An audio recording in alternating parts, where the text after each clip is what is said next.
हाय. हां, काल आपण ओव्हरलोडिंग, शॉर्ट सर्किटिंग, MCB याच्याबद्दल आपण डिस्कस केलं होतं. Now it is a solve examples. It is on the page number 50, that is 50. Example 1 बघा. A 6 metre long wire made from an alloy nitro. Wire आहे 6 metre लांबीचा, okay, आणि तो नायट्रॉन पासून बनलेला आहे. It is shape into a coil, आणि या वायर पासून आपण कॉइल बनवलेली आहे. And given for producing the heat. त्याला शेप दिला आणि कशासाठी? तर हीट प्रोड्यूस करण्यासाठी. Okay. It has a resistance of 24 ohms लिहिलेल्या पुस्तकात, तिथं 22 ओहम्स करायचं, कारण उत्तर येत नाही. आणि मग आपल्याला ते आणखी गणित जाते. Here is 22 ohms. Can we get a more heat if the wire is cut into half of its original length and shaped into the coil? आता आपल्याला जास्त हीट मिळेल का जर जो वायर आहे त्याला आपण हाफ मधून कट केलं तर? म्हणजेच काय, 6 मीटर लॉंग आहे तर त्याला आपण 3 मीटर जर केलं तर आपल्याला मिळेल का, असं त्याने विचारलेलं आहे की जास्त हीट मिळेल का. For getting energy, the two ends of the wire are connected to a source with a potential difference of 220 volt. Potential difference दोन एंड मधला, जे दोन वायरचे दोन एंड आहे त्याच्यामधला 220 व्होल्ट आहे. म्हणजे जे आपल्या घरी असते त्याच प्रकारचा पोटेन्शियल डिफरन्स दोन एंड मधला आहे, दोन वायरच्या, त्या वायरच्या दोन एंड मधला, ओके, दोन वायरच्या नाही. तर आणि इथे म्हणूनच तिथं 22 का बरं पाहिजे? इट इज 22 ओहम्स का बरं पाहिजे? तर इथे जर समजा 240 व्होल्ट जर असतात तर मग, आणि आता कॅल्क्युलेशनला मग कटिंग जाते, तर 100% that is 22 ohms. Now it is resistance, that is R. Given मध्ये it is 22 ohm. Okay. Then potential difference, that is V, it is 220 volt. It is 220 volt. What this is given, आणि मग आपल्याला काढायची आहे की can we get more heat if the wire is cut into half, आणि मग आपल्याला काढायची आहे हीट. ओके. तर बघा आता सुरुवातीला पहिले तर आपण फॉर्म्युले पहिले बघून घेऊ. H is equal to V square into T upon R into T upon R. Okay. याच्यानुसार मग याला आपण V square R into T असं पण करू शकतो, आणि मग हा सिनेरिओ असा होईल H upon T is equal to V square upon R. H upon T is equal to V square upon R. बरोबर आहे. आणि मग since we also know that H is equal to P into T, H is equal to P into T. Okay. तर मग तिथे पण P is equal to HT होते. P is equal to HT. So H upon T, this can be replaced by, it is P. But that's why it will become P is equal to V square upon R. P is equal to V square upon R. आणि हे फॉर्म्युले जर पाठ असले तर मग सगळं छान छान जमते. नाही तर मग त्यांनी काय केलेलं आहे, डायरेक्टच उत्तर, आणि कसा फॉर्म्युला आला ते काही सांगितलं नाही. तर बघा, H is equal to V square into T upon R. H is equal to V square into T upon R आहे, आणि मग याला आपण V square upon R लिहिले. ओके. हा T इकडे नेला तर H upon T is equal to V square upon R. But we also know that H is equal to P into T. So P is equal to H upon T. So this H upon T can be replaced by P. So our formula will becomes P is equal to V square upon R. आणि हे याच्यासाठी की आपल्याजवळ फक्त potential difference दिलेला आहे, resistance दिलेला आहे, आणि मग हा फॉर्म्युला आपल्यासाठी सोयीचा आहे आणि याच्यानुसारच रिअरेंजमेंट कराव्या लागतात. तर remember this things. Now it is A. It is आता मग सर्वात पहिला scenario it is coil of whole wire. Coil of whole wire म्हणजेच ओके. तर जेव्हा तो 6 मीटर लॉंग आहे तेव्हाचा सिनेरिओ आणि तेव्हाच त्यांनी सांगितलेला आहे. ओके. तर बघा पहिले काय होईल सरळ सरळ P is equal to V square upon R. So what is P? It is 220 square upon R. It is 22. Okay, याला further solving याला सोपं काढत बसतो का.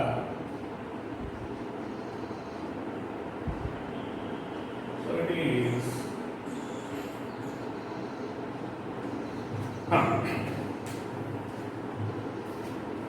तर 220 square, this can be written as 220 into 220 upon 22. So 22 ones are 22 and 22 tens are 220. Then 10 into 220 that becomes 2200 and it is power. So that's why this is watt. That's why this is watt. Okay. मग आता second scenario सांगितलेला आहे B. तर बी मध्ये काय केलं coil of half length. It is coil of half length wire.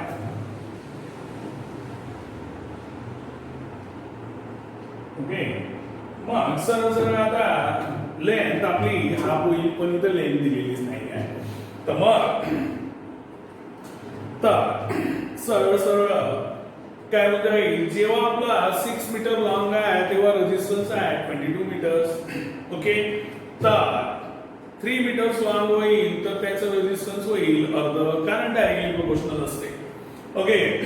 मग सरळ सरळ 11 होऊन जाईल. मग आता आपला जो व्ही पण आहे व्ही तो सारखाच राहील कारण दोन जे एंड आहे वायरचे त्याच्यामधला पोटेन्शियल डिफरन्स 220 आहे. So V is constant no doubt. R is तर R कसा काढला आपला 6 मीटर लॉंग वायर होता तेव्हा रेजिस्टन्स होतं 22.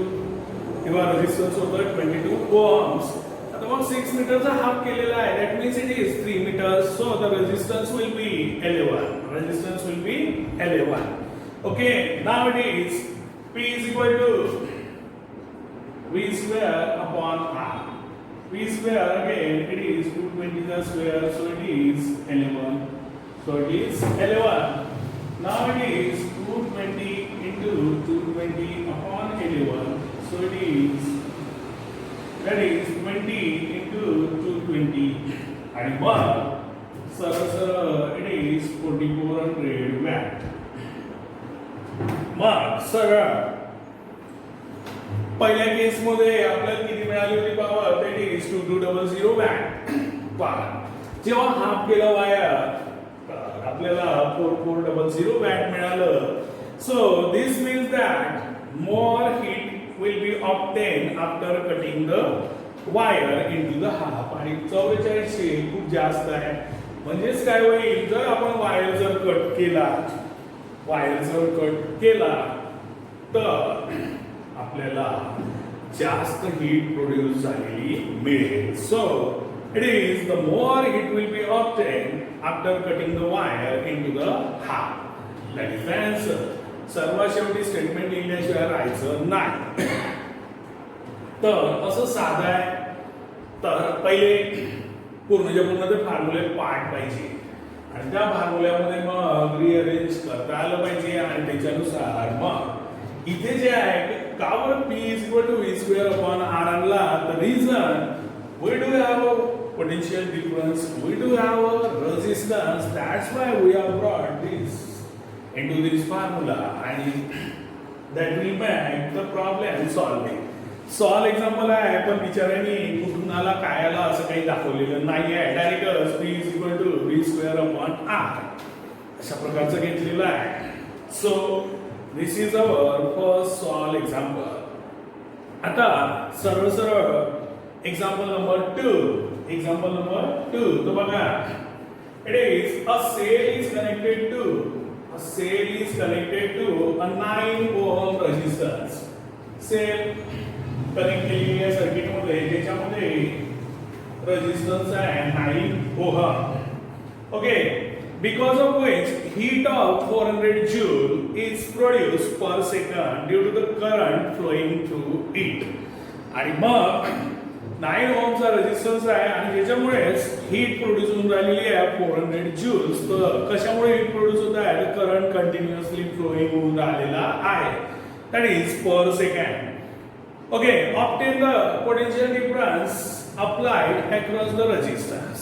जो 9 ओहमचा रेजिस्टन्स आहे तर त्याच्या दोन एंड्स मध्ये पोटेन्शियल डिफरन्स किती असेल that we have to find out. Okay, मग आता बघा सरळ सरळ simpler one. Heat at 400 joule per second means H is equal to PT.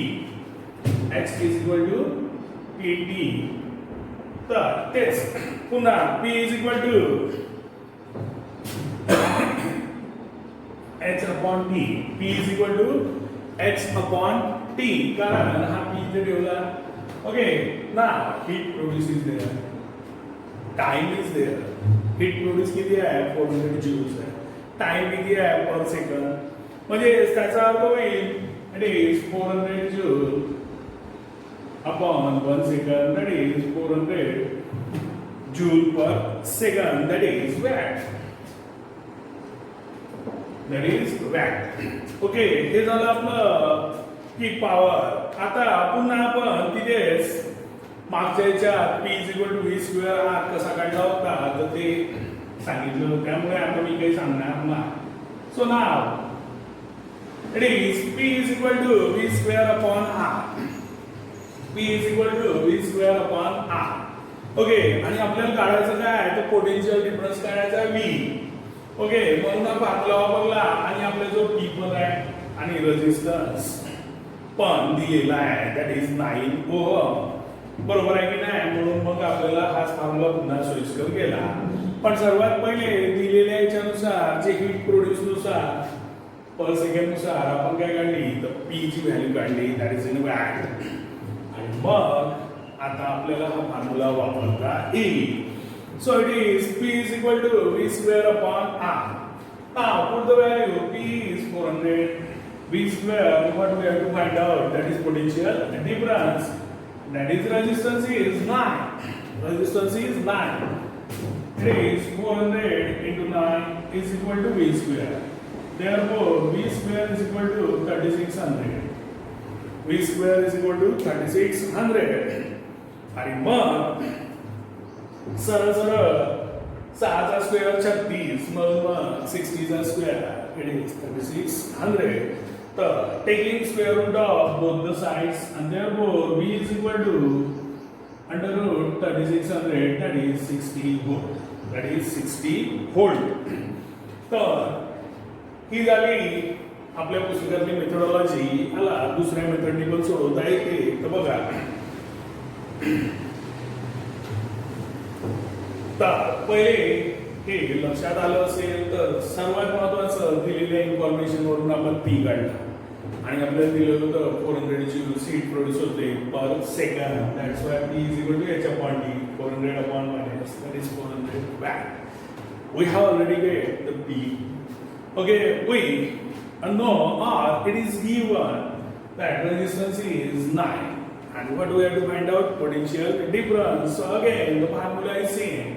That is P is equal to V square upon R. So we have put down the values, then cross multiplications, then after taking the square root of both the sides we get 60 volt. It is R. And we also know that H is equal to V square T upon R. V square T upon R. Okay, so V square is equal to HR upon T. V square is equal to HR upon T. Okay, taking square root of both the sides, V is equal to under root HR upon T. Okay, so it is under root H is 400, R is 9, this upon 1, T is 1 second. So again it is under root 3600 can be written as 60 volt. हेच काय होते 3600 under route मध्ये म्हणजेच it will becomes 60 volt. तुम्हाला जे easy वाटलं ती method follow करा. This is the second method to solve this problem. Example number 2. Very simple formula. You know very well that h is equal to v square into r is v square t upon r. And v square is equal to hr upon t. याच फॉर्म्युल्यावरून v square इकडे गेला r into मध्ये गेला t divide मध्ये गेला. Taking square root of both the sides, v is equal to under root hr upon t. Now we place the values. 400 into 9 upon 1, that is 600, and that is square root, that is 60 volt. And mark the potential difference applied across the resistance is 60 volt. That is the answer. You have to remember such methodology to solve these problems. So we are seeing two solve examples from the page number 50. Third one will be in the next lecture. Bye.